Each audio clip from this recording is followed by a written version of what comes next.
guys, welcome back to CLOWNFISH TV. This is Kneon. We're going to talk about Collider.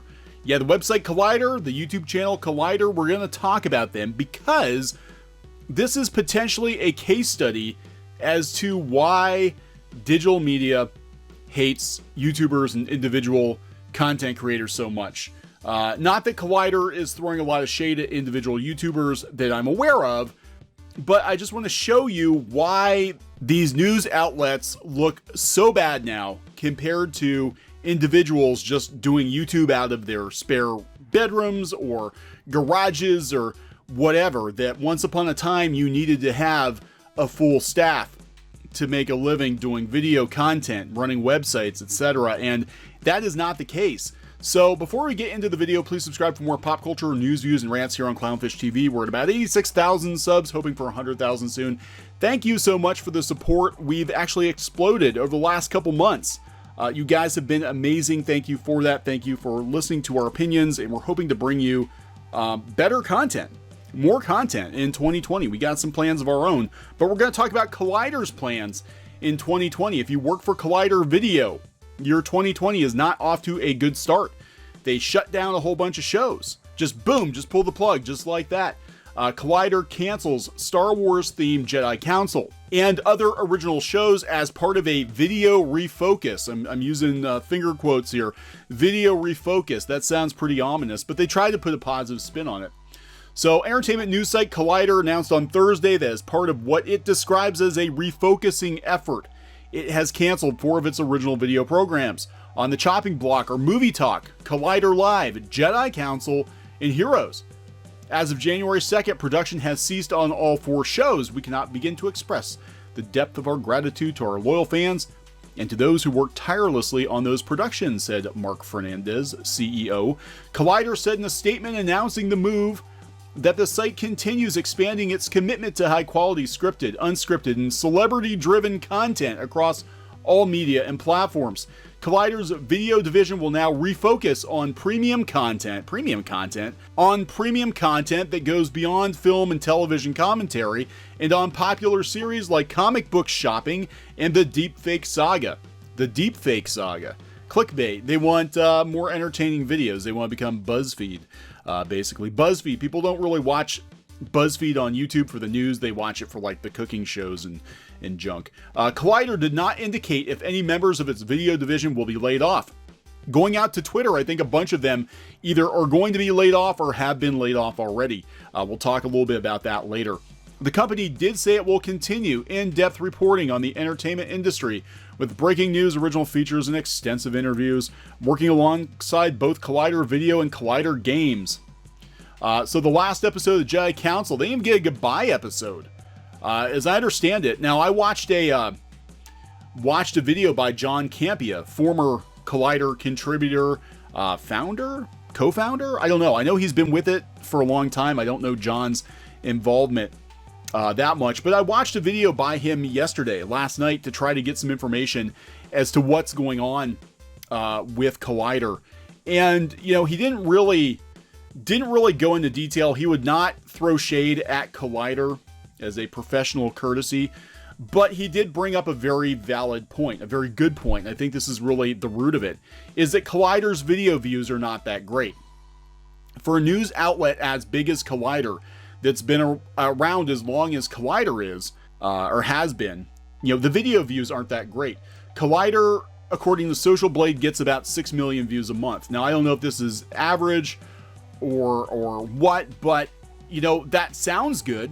If Collider was just one person doing YouTube, or a couple of people doing YouTube, that actually would be pretty okay money. However, Collider has a massive staff of people, and a lot of those people work on these video shows. Producers, editors, interns, you know, on-air talent, whatever. And they have a lot of mouths to feed. And 6 million views a month isn't going to cut it. It's not going to cut it when you have that many people you have to pay and make a profit and stay in business. Now, Collider is a multi-headed beast, right? It's got podcasts and it's got the website. But all of this, digital media, all of these outlets seem to be on the decline. The news sites that were a big deal 10 or 15 years ago you know, they're declining. And part of the reason they're declining, I think, is because as they get chummier with Hollywood, there are certain expectations.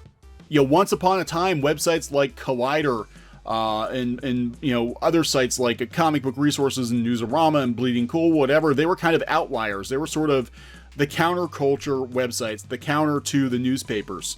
You know, they were offering up journalism online, kind of alternative opinions. And then as they got bigger, as they had to hire people, then they had to go look for advertisers. And they had to make sure that they had an in with the studios to get access to get, you know, interviews and stuff like that. We saw it happen with IGN, you know, too, where IGN was kind of counterculture to all the gaming magazines out there. Now they are the man. Basically, and this is the way it works pretty much for everybody. And who knows, maybe this will happen to us too. But when you fight against the man, eventually you're going to find yourself becoming the man at some point. And that's kind of what happened, I think, with Collider, is they became the man. But they've got so many people working for them that 6 million views isn't going to do it. Because you go out to John Campea's personal YouTube. His personal YouTube. He works out of a bedroom in his house.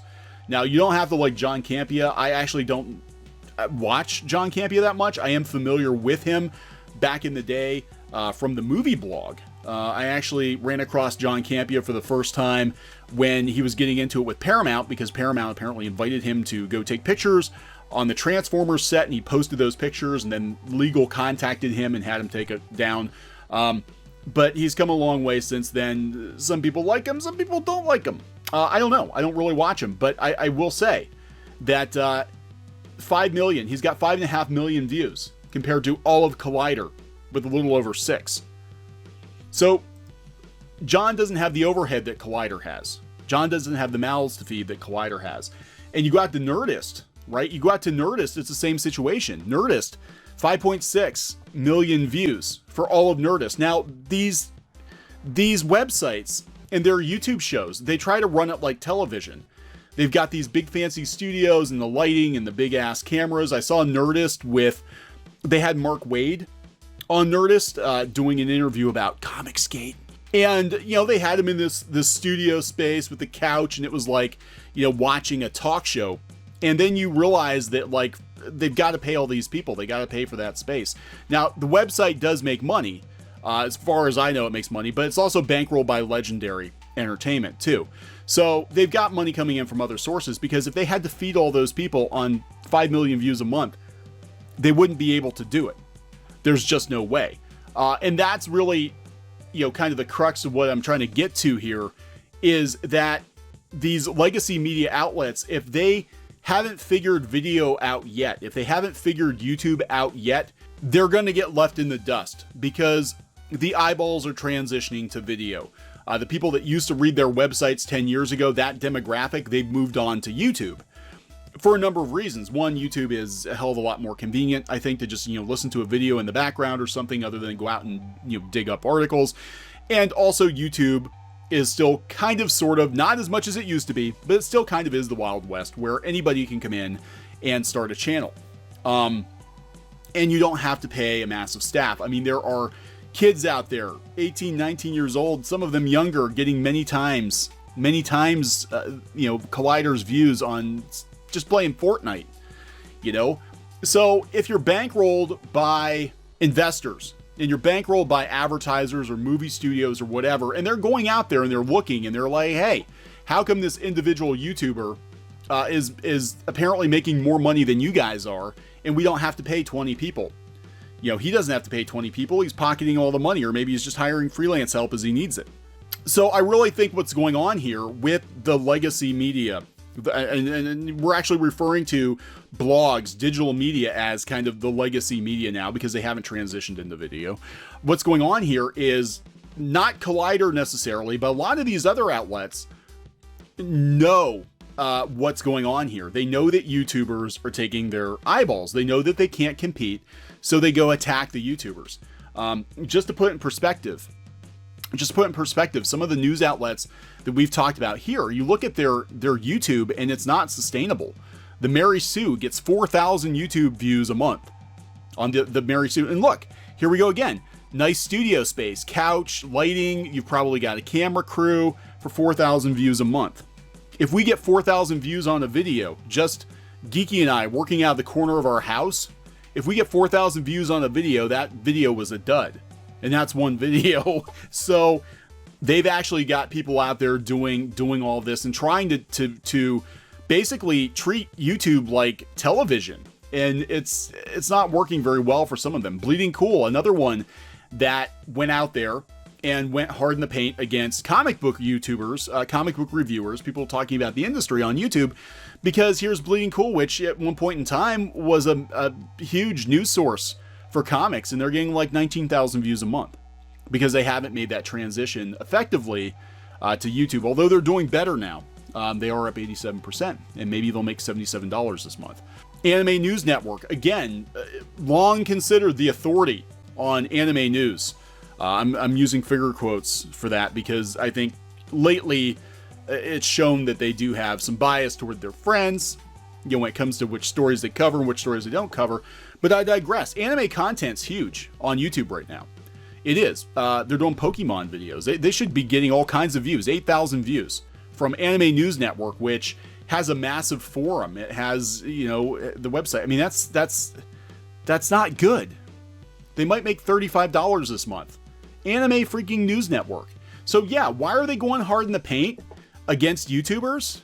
You know, part of it I think is political, and part of it I think is financial. It's business. YouTube is a competitor. They're a competitor. YouTubers are competitors in their eyes because they're taking their audience away. Everybody's going to YouTube and they're lashing out. A lot of the journalists are lashing out at individual YouTubers who have found some success because in their minds, that money, those eyeballs should be theirs. But it's not the YouTuber's fault that these outlets couldn't keep up. You know, it's not the YouTuber's fault that these outlets have staffs that they have to pay for, and they have to take their $35 and split it 9 ways.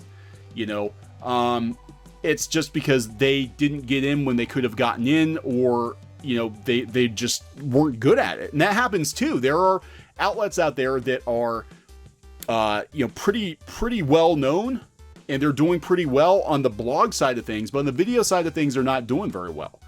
You know, because for whatever reason, either they don't get it, they don't have the personality for it, they've got a lot of cooks in the kitchen, whatever the deal is, they're just not taking off on YouTube. They're not doing well with video. You know, again, the Mary Sue does get a decent amount of traffic, but that is sad. I mean, 4,000 views in a month, $16, split probably 30 ways. You know, just, it's sad. Now, one outlet that's actually doing okay is Comic Book Resources. Now, Comic Book Resources at one point in time, I think, was actually a pretty reputable site, and we've said before that they used to be pretty reputable. Newsarama is another one. I'm not sure what Newsarama is doing. I will have to look that up. But 23 million views isn't bad.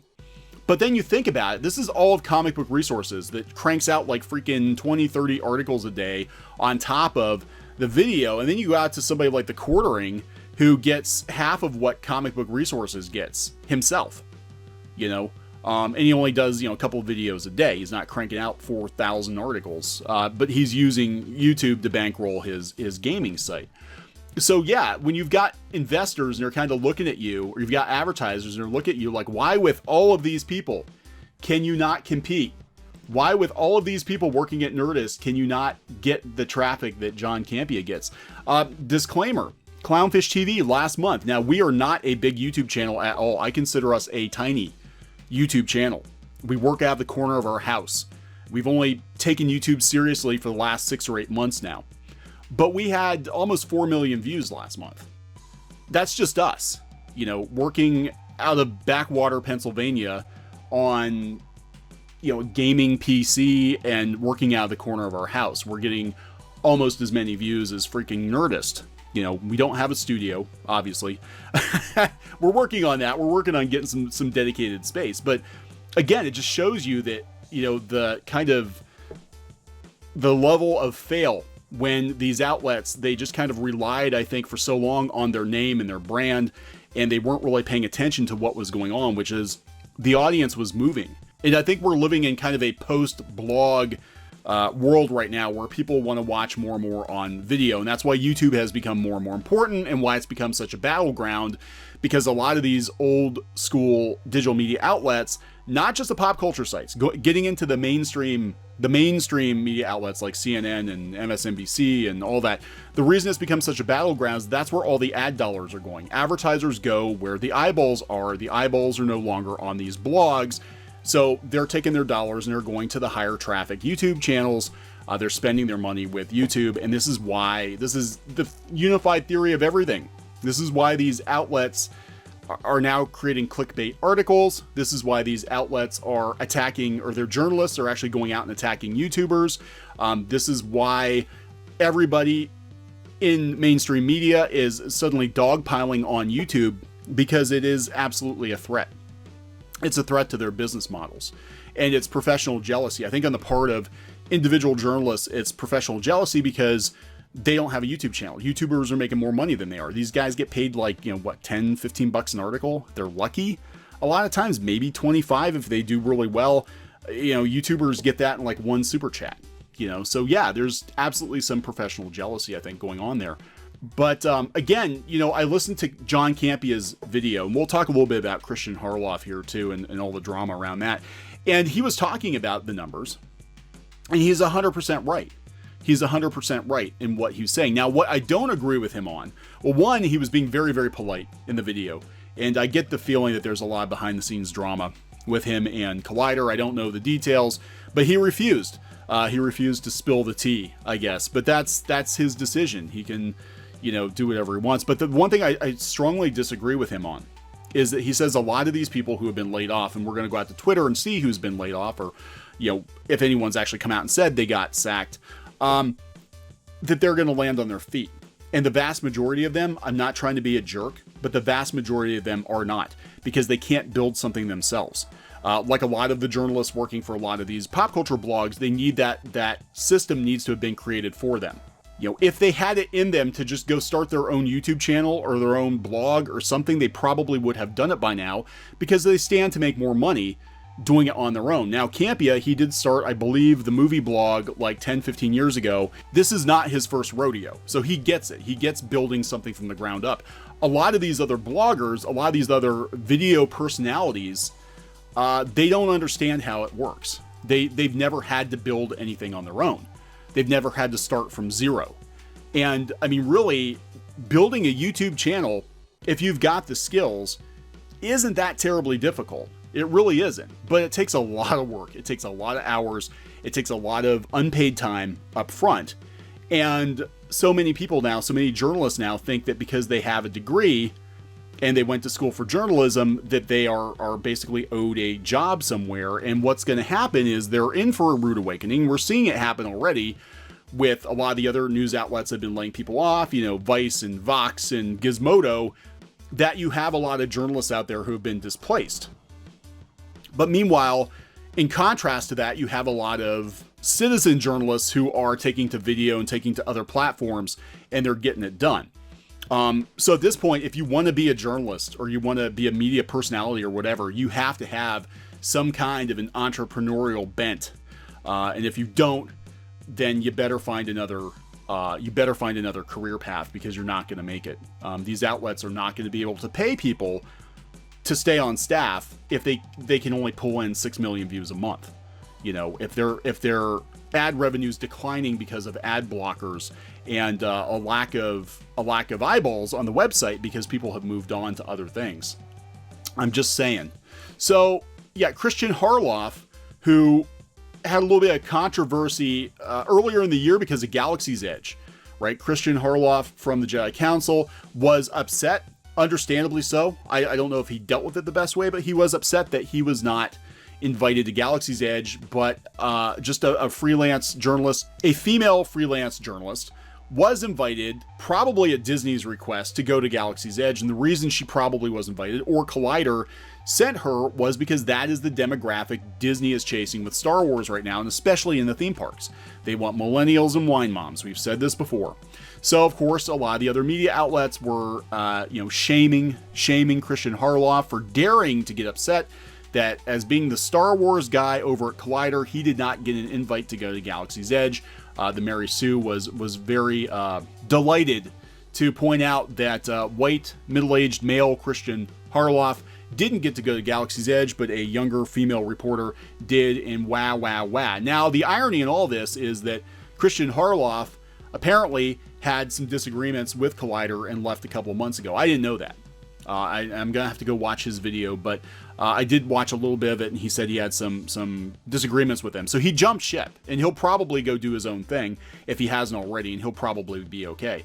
These people, if they're strictly working on video, they're probably going to be out of a job. Will they land on their feet someplace else?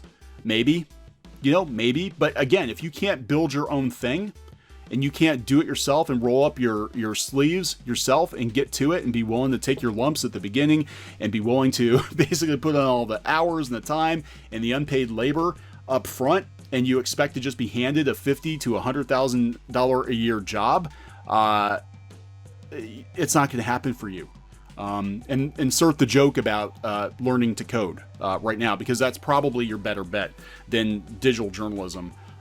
It's going to get worse. I think in 2020 it's going to get worse. So I tried to figure out exactly, you know, who got laid off or how many people got laid off. But apparently it's, you know, I don't think they actually have a list yet. If somebody has a list of who is getting laid off or who got laid off that I can do a follow-up, please, you know, feel free to send that over to us, because I really don't know. But I'm just going out on Twitter and it looks like a bunch of people have just lost their job. I mean, what a hell of a way. What a hell of a way to start off the new year without any warning. That's my understanding, is they just told everybody. They found out via press release that they were out the door. And this is going to happen more and more. Again, if you work as a digital journalist, you work for any of these websites, you are probably going to have some career changes come up in the coming year or two. Because a lot of these outlets, they're downsizing, they're laying people off, and I'm not trying to be a condescending jerk here, because I worked as a journalist for years, but you guys, a lot of you are a dime a dozen. I am being honest here, and that's not being condescending. I'm saying there are a lot of people out there with just as many qualifications as you looking for work, because all these places are paring down. They're paring back, cutting back. And unless you can build your own thing, you're not going to make it. You're just not going to make it. This is the new reality. The new reality is, if you want to be a pop culture journalist, you're going to have to do your own thing. You're going to have your own audience. You might be able to work for or freelance for another outlet, but don't get cushy. You know, even, you know, look how quickly everything has changed. Oh, John Campea just put this up. Okay, I got to read this. In one tweet, this little cockknuckle, who is apparently the #2 guy at Collider now, just shit over everything the dedicated teams over the years did and the dedicated engaged fans who participated in them. F you know nothing, little piece of shit. Jack Hind, wonder why Collider chose to focus their resources on industry professional content, not daily movie commentary and fart jokes.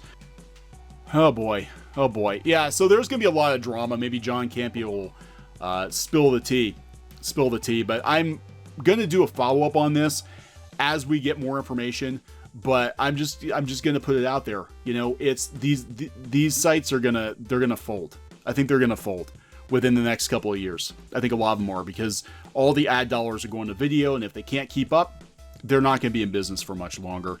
And meanwhile, there are all kinds of opportunities out there for people who can do video, who can build an audience on their own. So my advice to you, if you think you've got what it takes, go do your own thing. Don't even waste your time working for these outlets, because they're not going to be around. They're not going to be around. So I'm going to wrap this one up. Please subscribe for more pop culture news, views, and rants. We do have some big plans for 2020. No, we're not going to have a staff of 50 people in the sound stage and camera crew, but we're going to try to improve things a little bit, try to diversify a little bit, and we hope you guys will stick along for the ride. Hey guys, thanks for watching Clownfish TV. Please consider supporting the channel. Go to clownfishsupport.com. That's clownfishsupport.com. And if you want to join our community, go to clownfishtalk.com. That's clownfishtalk.com. Please subscribe, ring the bell for notifications. We will talk to you next time.